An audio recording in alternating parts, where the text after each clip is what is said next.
Coming up, Nikki flips for a giant sea turtle. While Tim gets to grips with some feisty devils. Hey, settle down. And Des helps out at the operating table. Oh, there we go.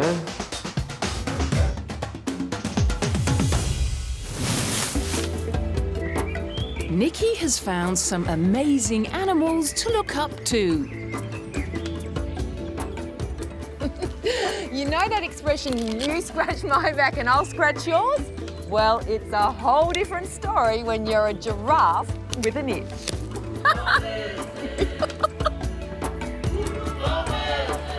This is Tony, and he's been itching for someone to help him. You see, this Rothschild giraffe is pretty much allergic to everything. So, Deb, when did you first discover that he had these allergies? Probably about 3 or 4 years ago. We noticed these big lumps all over his body. A series of patch tests by a dermatologist has confirmed Tony's sensitivities. Turns out that he's allergic to a heap of plants found in his natural habitat.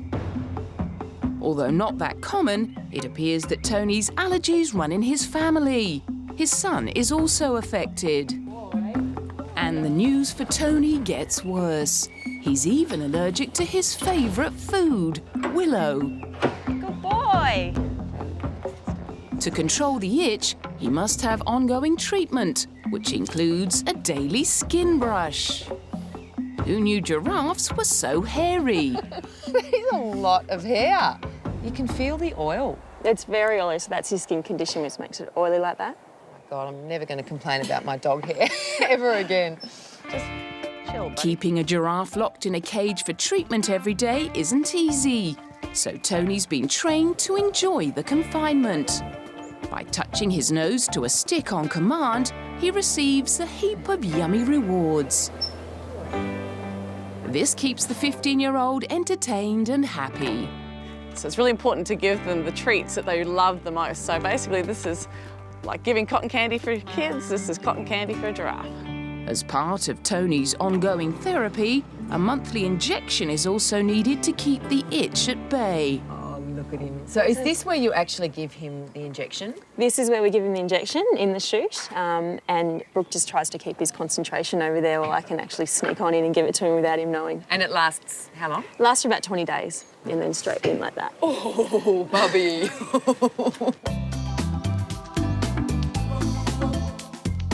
After treatment time, Tony and Kinta are let out to roam the savannah.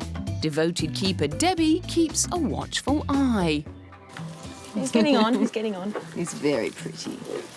They seem extremely gentle, like I'm sure they can lose it, but this is amazing. They are, they're very placid animals, really easy to feed, and they love attention and things like that. Hello, beautiful. Since starting the treatment, Tony has become a lot more docile.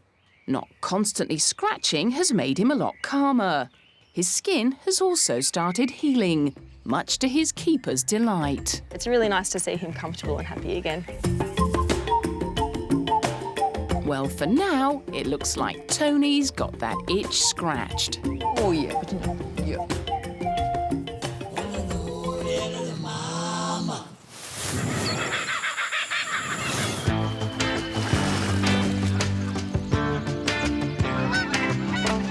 Des first met Georgina Beach on an eco-llama trek. Now he's back at King Billy Wildlife Rescue to find out more about this remarkable young woman who dedicates her life to helping orphaned and injured animals. Down here are two of the cutest little things you're ever likely to see. Meet Crystal and Tiger. Two little miracle babies here at King Billy Wildlife Rescue. Crystal's mum was hit by a truck, and she was in a very sorry state when she was brought to Georgina. While the little Joeys get all the sleep they need next to the combustion stove, the same can't be said for Georgina. I cover nearly 4,000 square K in the Central Highlands, and so I'm on call 24/7. All year round? Yes. The worst part of the job is to make the decision if something can't be saved. but at least they know that somebody cared in the last minutes anyway. The animal kingdom's got a lot to be thankful to you for. Georgina gets her inspiration from these courageous creatures who bring her both the saddest and happiest moments of her life. The rescue centre stretches over an acre and the fence is roof-proofed to allow the recovering patients more room to get their legs moving.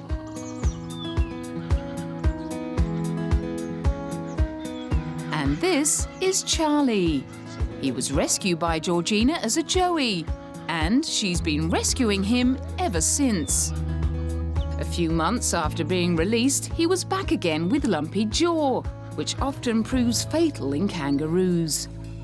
He came back again with an infected tongue and teeth, and most recently with a huge wound in his abdomen. Oh, he's not interested in me. Charlie doesn't seem too keen to chat, but there's one little fella who is, a feisty little wallaby called Ozzel. He bit me. Right, OH&S. That's going in the report, Ozzel. Actually, I'm worried he's at a very dangerous height. And so... Ozzel came to Georgina from another carer, so he's had a lot of human contact. So he's biting you as well, so... Yeah. Hence the confidence and fondness for acting up.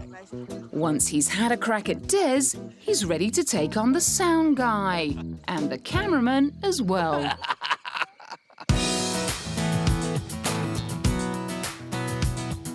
Despite the incredible amount of time and resources that Georgina devotes to rescuing animals, it's all done voluntarily.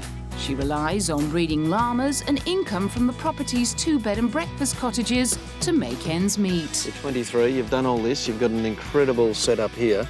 Is this what you're going to do for the next 60-odd years? I think so. It's not finished yet. There's certainly another 10 years or more of projects to be done. On behalf of sick and injured animals everywhere, thank you, Georgina.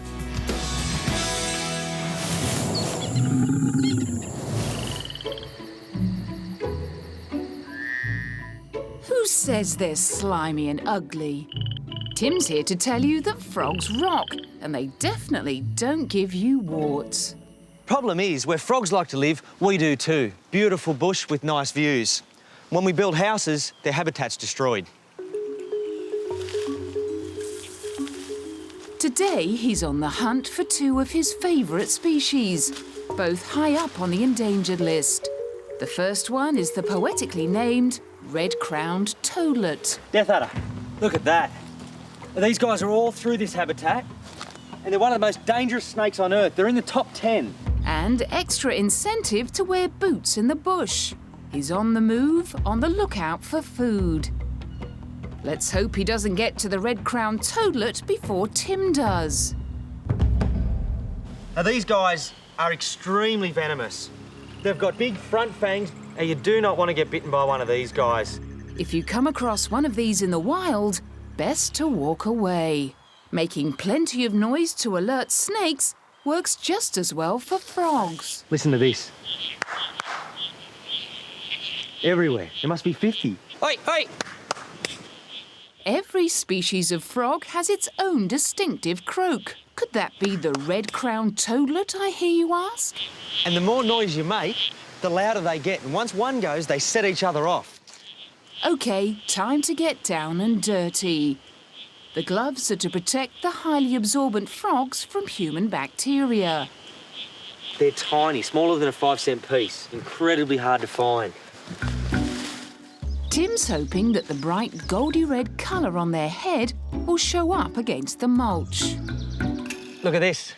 Not the red-crowned toadlet, but a giant burrowing frog. These guys absorb water And only emerge to eat when it rains. Time to put him back to bed. Now Tim knows he's got his work cut out, because giant burrowing frogs enjoy snacking on red-crowned toadlets.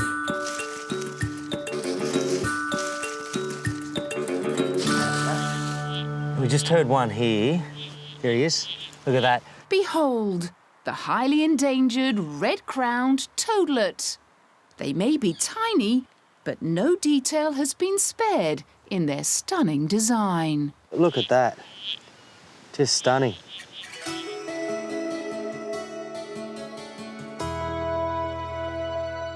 here's another one of my favourite spots. It's the beach. And you wouldn't expect to find frogs here, would you? But you do. They're everywhere. The species Tim is after this time is the green and gold bell frog. Like all frogs, it's nocturnal. And bingo, he's got one. In fact, he's got two. The unfortunate thing about green and gold bell frogs is that they like coastal freshwater lagoons. And so do we. We build all around them, and habitat destruction is the biggest threat facing these guys. It's a dry night, but Tim is still hoping to find a few more frogs. There's one. I think I got him. Yep, got him. This cutie is a striped marsh frog. And if you're lucky enough to find one of these in your backyard, it's a very healthy sign.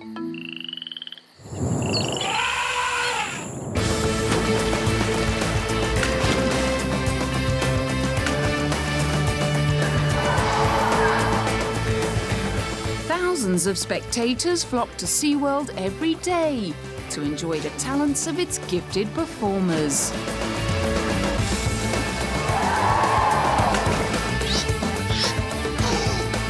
But as Nikki finds out, behind the scenes, some vital, if not glamorous work is winning acclaim. She came into us tangled up in some fishing gear and bits of net. Strudel was lucky not to have a flipper amputated after being caught in a fishing net. She's also suffering from what's known as floating syndrome. Some of the floating is caused by ingestion of plastics and other foreign bodies where they end up with completely blocked gut. For many, it proves fatal.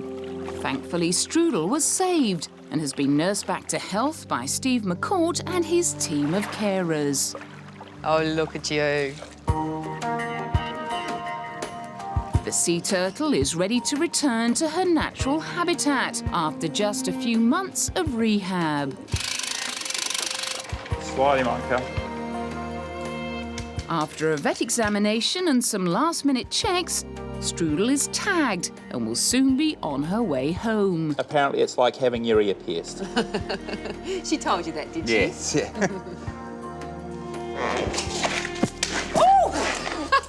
Sea turtles are very vulnerable when they're upside down in the wild because they can't flip over. A final check reveals she's ready for release. But Strudel's homecoming is put on hold as the Seaworld team receives an emergency call and swings into action.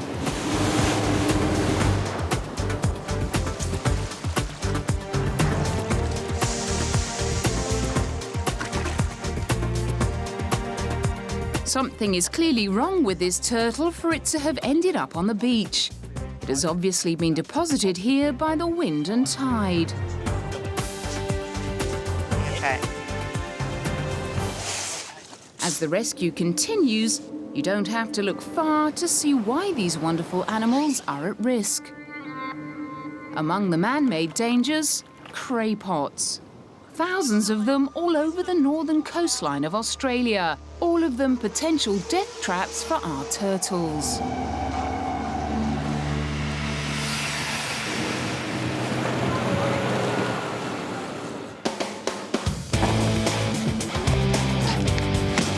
Fortunately, some humans are doing their utmost to preserve vulnerable creatures like Strudel, who's been waiting patiently for her trip back to familiar waters. The moment of truth for Strudel has arrived, and while everyone at Seaworld is sad to say goodbye, they're really hoping they'll never need to see her again. Okay, girl. Here we go. Okay, Strud. Off you go.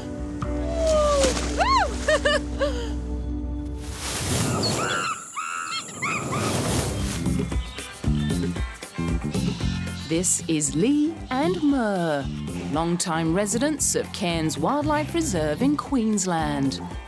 Normally, these little lemurs are quite shy, but it's amazing how close you can get when keeper Paul Whitehorn turns up with some grapes. They're ridiculously cute, aren't they? They are far too cute. And look at these, almost like fingers. They are. They're very, very dexterous, but at the same time very gentle. Lemurs, which are natives of Madagascar, also have powerful back legs, allowing them to leap from tree to tree. Highly evolved back feet help them to grip. Can almost hold a little lemur-sized can of beer in there. While Lee and Mur are loving their grapes, tomorrow won't be quite so much fun. They're having their annual checkup. With Lee now aged 9 and Mur a stately 11 years of age, their checkups are becoming increasingly important.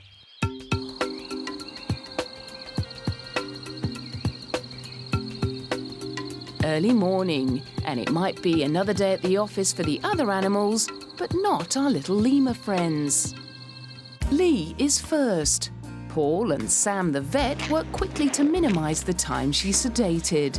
This tells us how much anaesthetic that we're giving her. Oh, OK. This is the oxygen flow rate, so we calculate that according to her body weight. Des will be assisting in a keep-out-of-the-way sort of fashion. Paul monitors Lee's vital signs, while Sam does some minor dental work. It's all looking pretty good in there. Then the bit that always makes Des squeamish, an injection to test for tuberculosis. Sam injects a small amount of TB antigen into each eyelid to see if Lee reacts to it. Once Sam's finished with Lee, it's Mur's turn. And time for Des to muck in and scan her microchip. Yeah. Oh. And if you just read out the last 4 numbers. 39A1. Then they take some blood. So actually going into the jugular vein. This will determine whether Mur's anemic and analyse her kidney and liver enzymes. Perhaps the trickiest bit is weighing the little lemur before she wakes up. OK, all right, so... Thankfully, Mur's back in the cage before she starts to come to. Both operations have gone like clockwork. Oh, there we go.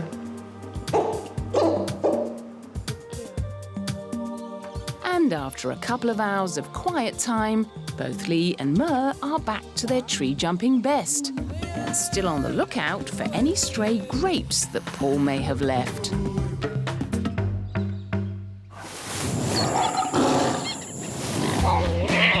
They're noisy.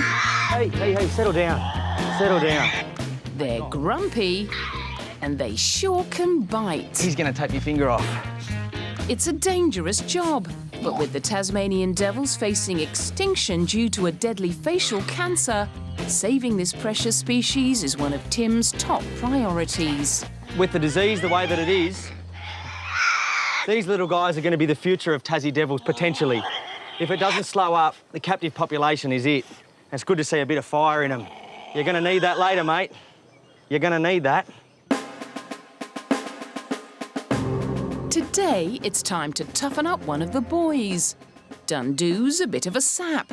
To meet a girl, he needs to prove he's a man. We're going to introduce Bondi here because he's only 2. And what we want is for Dunny in here to put it over him a bit. Dundoo has already sniffed out the intruder. Meanwhile, Mundy the toughie wastes no time making himself at home. With his bottom down, he's making a full circuit of the enclosure, rubbing his scent glands and marking his territory. Dundoo's not happy. It's time to prove he's no pushover. Here we go. So Mundy's seen him. However, it's Dunny's yard. So Dundoo is the boss. OK, now Dundoo will probably turn here in a minute. There we go. See that? Dundoo threw him over. It may look cruel, but without confidence, Dundoo won't get a girl.